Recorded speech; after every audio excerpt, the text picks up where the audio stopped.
What's up, guys? Oldmantup coming at you today with our first post-game press conference, and I apologize that it is, what day is today? Thursday. I said I'd get this out at the beginning of the week. Some things just come up in personal life and in business life. My kids both got sick this week, so pushed a few things back.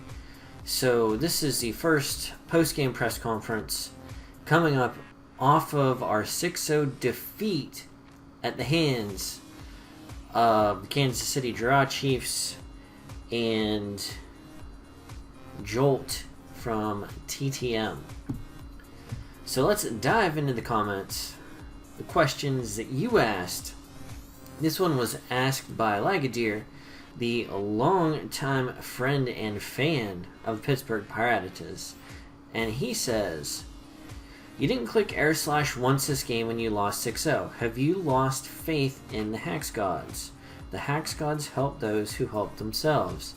I believe that is a parody of a quote most commonly attributed to Benjamin Franklin. No, I haven't lost faith in them. I mean, as you can see, we got almost 100% para on our body slams. It was just, we weren't in a good place, and his team was still set up to the point where he could bring anything and he wanted to. Mostly that Magirna on the air slashes, which is why the one time we did go for the Earth Power. So that was that. Next set of questions, well, the first set of questions is coming up here is by Scoops Magoops. And the question starts, says, "My question, how do you think the GBA or even league format is doing after all these years?" We're at a very, I don't want to say a stale point, but I mean, the format itself is very stagnant right now because we've had Sun and Moon and Ultra Sun and Moon for a couple of years. Nothing really new has been brought in.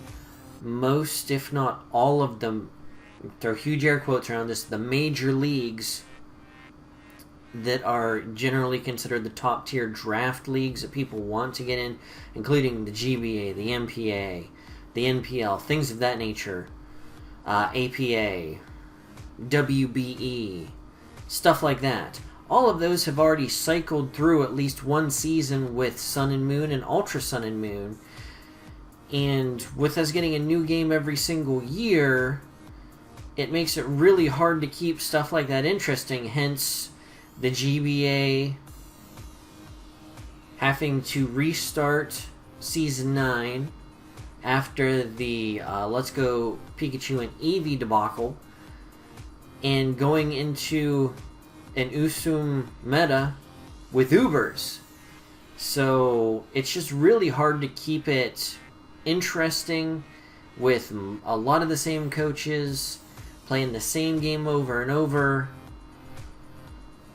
It's just tough. So, I mean, I think we're at a point right now where we really, really, really need the next game to come out. New leagues are trying new stuff all the time. And I mean, ultimately, it falls on the back of the content creators who are in those leagues, the coaches, to make the games interesting, because there isn't really anything new in the format at the moment.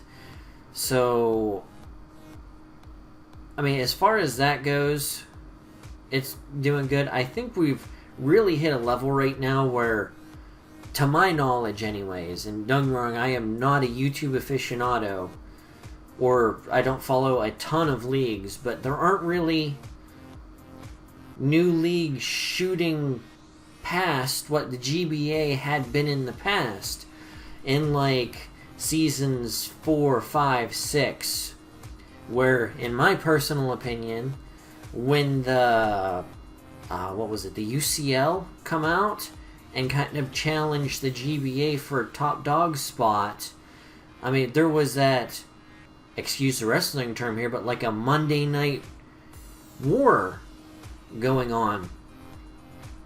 And it was each league was pushing themselves to the limits to make it as good as it could be, providing the best content with things like games of the week, plays of the week, power rankings, pick'ems crew. They expanded outside of matches content to make the league as best as possible. And we've gotten to a point right now where I really feel like that's stagnated. And I keep using a term like that.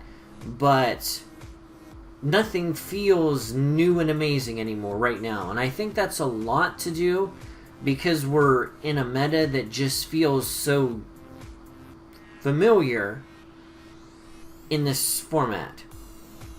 So that's one thing that I think is, I don't want to say it's hindering it, but it's really making it, in my opinion, hard for a fan to get excited about something new when it's just something they've seen over and over again.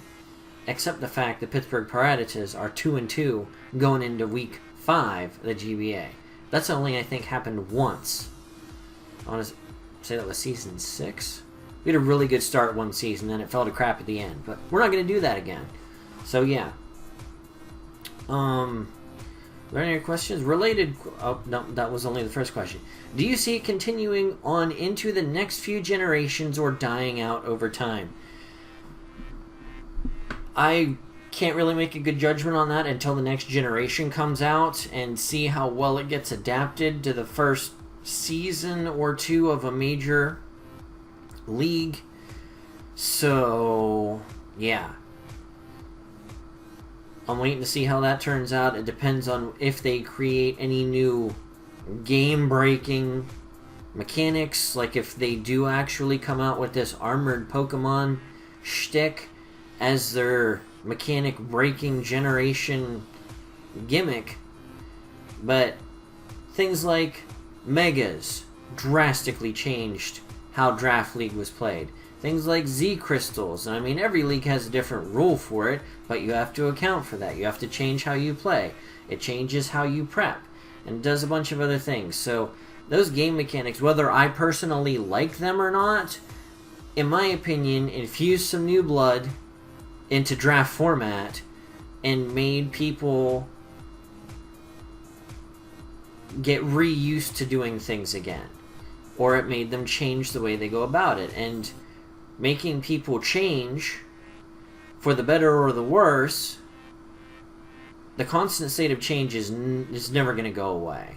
The game is never going to be carbon copy, here's this and this, as close to Sun, Moon, Ultra Sun and Moon that was. That wasn't a generation gap. That was just back-to-back games that was poorly planned on Nintendo's part, or Game Freak. So, we'll see how it goes. I don't see it dying out anytime soon, unless, something like YouTube just drops straight into the toilet and nothing picks up after it, or nothing takes its place. As long as there's a place for content creation to go. Even before YouTube was a money thing, the GBA was alive, it happened, and it was just... I don't see league format or anything like that going anywhere soon. I see it changing in the future, but I don't ever see it going... I don't see it going away anytime soon. I don't want to say ever, and then get slaughtered when it disappears in a couple of years. Alright, related question. What do you think could be changed about this kind of league content to bring in more viewers? Something that the GBA was really good about doing is bringing in fan interaction. The fan Discord is fantastic most of the time when it isn't being toxic. The community in general is decent. Everybody has their hardcore fanboys that just cries their eyes out when something doesn't happen for the team. That's just how it goes. You have those diehard people who, it doesn't matter what anybody says about anything, this coach is the best, you suck because you beat them, you hack-sing bad word. So, just how it goes. As frustrating as that is sometimes, that just comes with the territory. You're gonna get fanboys of other coaches who get on you. But that fan interaction is expected. And that's why I wanted to bring back something like this. This is something I don't see happen a lot, which I really think gives you guys more access to someone like myself, who doesn't have their own a fan Discord or anything like that. The only interaction I generally have with you guys is comment section or on Twitter. Those are the two easiest ways to get a hold of me. So yeah, I really think if there was a way for us to bring in a better interaction to make people feel more vested in whatever particular league it is, whether it's the GBA, the NPA, or just naming leagues I've been in. Things like that. Something that gets people a hold and make them feel like a part of it is always going to make your content better and increase loyalty in your viewership. Bring in more views. I mean, aside from just, like I said, the new game is always going to bring more people back to it. This season of the GBA, even though I'm doing better than I have most other seasons, I think I have the lowest viewership I've had almost ever. And I really think that's just due to the fact that, well, A, people don't expect me to win, so nobody wants to watch a loser. And B, mostly A, but B, that this is something they've seen and it's been beaten down onto them. Now that Twitch is a super giant in communities like this, people see Pokemon content 24/7. And now that we're just providing the same thing over and over and over again that's been out for years now, going back to Sun Moon, and not a whole lot has changed, especially as far as league format goes. It's just, like I said, people don't get excited about it anymore because it's not a lot of new stuff. It's just, okay, you got a new team, saw how you played a couple of weeks, dipping out. It's just, there's no hook there. Nothing to bring them back. Okay, I mean, the Pokemon community is still as big as ever, but it kind of seems like fan engagement is kind of, this content could be a lot higher. I completely agree with you. And that's something that some leagues are really looking into. I know Dan, A-Drive, is working on increasing that in some of his projects. I'm a mod in his Discord, so I see some of the stuff that goes on that not everybody else sees. But he is one of the biggest people in engaging his fan base.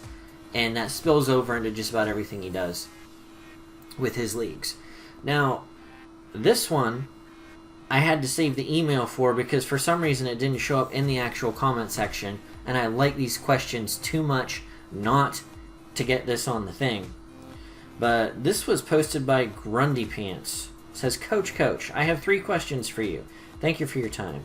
Firstly, have you considered doing live commentary before? You're super funny. Thank you. I'm not sure if that's a joke or not, but thank you. You're super funny, and I bet you would turn out great. I have considered doing live commentary. Unfortunately, I do not have a 3DS or 2DS capture card. That is fairly necessary, in my opinion, for doing live commentaries. I've done live commentaries on leagues where I play Showdown. I do like live commentary because I can go back and watch myself and get better. Usually, let me slow myself down here. Don't want to be a hippie and lose my train of thought, as my guy in the comment section keeps telling me. Leagues that I have done in the past where there's Showdown, where I can do live commentary and go back and watch it, I get incredible growth as far as how I progress through the season and how better I do afterwards understanding my own thought process in general. So I like doing that. I just don't have the means to do it in this format. I'm really hoping for Father's Day this year to get an Elgato so that when Sword and Shield come out, I can plug it right in. I'll be able to live record, be able to record my own matches, not have to lean on other people to record for me, as gracious and wonderful as the people who record for me are. Looking at you, Goldoa. But I am looking forward to that. I have done live commentary in the past, and I do prefer it. But I see merit to each kind of commentary. Live commentary, you get to see the thought process as it's happening. Post-game commentary, you get after the match commentary where you get to say, hey, this is what I was thinking at the time, but looking back on it, that may not have been the best option, i.e. my match against Goldoa, where I let Mega Scizor go down when I should have roosted up. Instead, I Toxic'd on the incoming one of those things. Superior, which would have saved Scizor, which would have given me probably at least 2 more differential in the long run of the match. Did it cost me the match? No, but it cost me a huge chunk of points in differential. I wouldn't have thought of that in the heat of the moment because I didn't think of that in the heat of the moment. But now that it's after the match, I had time to reflect and see that, hey, maybe I could have played this a little bit differently. So it just depends on what flavor you like sprinkled across your content. Do you want that passion, heat of the moment, what is Tup thinking right now? I want to know. Most of the time I'm not, but that's neither here nor there. Or do you want the commentary where I've had most of the time a few days to stew on it and think, why was I so stupid when I made those plays?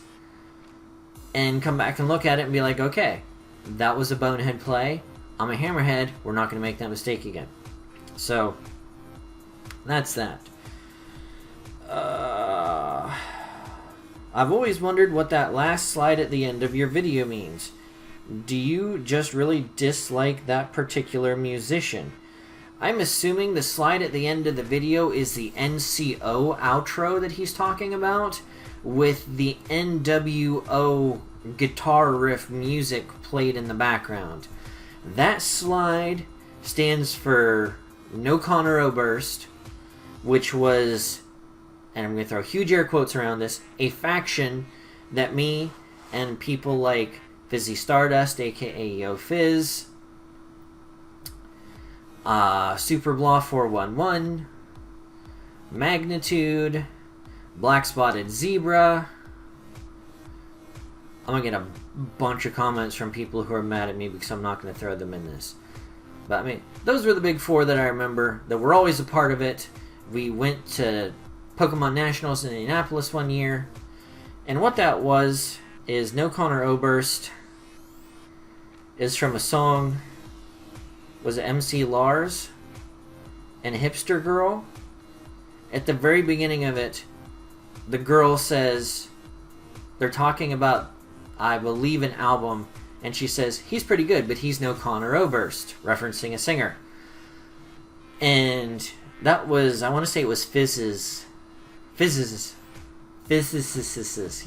physicist idea to, instead of NWO, which was a wrestling faction, the New World Order, we went with NCO, parodying the logo for No Connor Oberst, and that was the running joke. Oh, he's pretty good, he's pretty cool, but he's no Connor Oberst. And then we would just throw the NCO on it. But that was our throwback to the days of the AAX ZAT and things of that nature. But that's what that is. It's just a long-standing joke that was had between a group of friends who have been together on the internet for ages. Like I said, Super Blah 411, Fizzy Stardust, Rich, Pokemon Trainer Ridley, who I haven't talked to in forever. Bro, if you're watching this, let me know.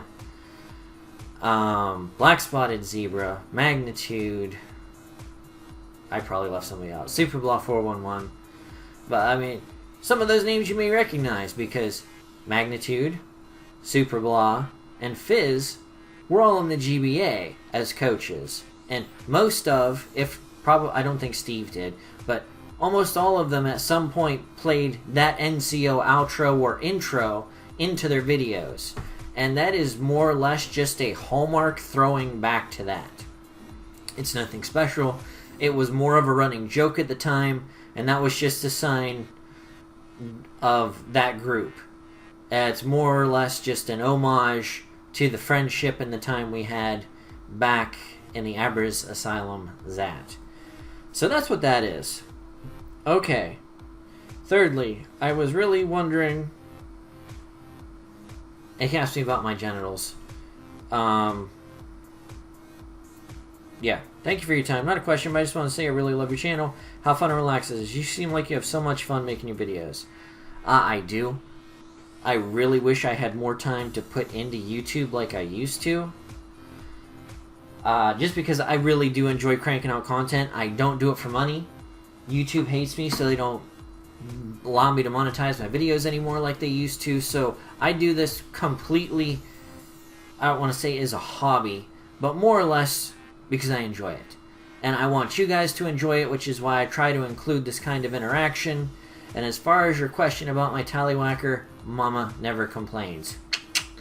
So that was the post-game coaches conference. That's not what the word I want.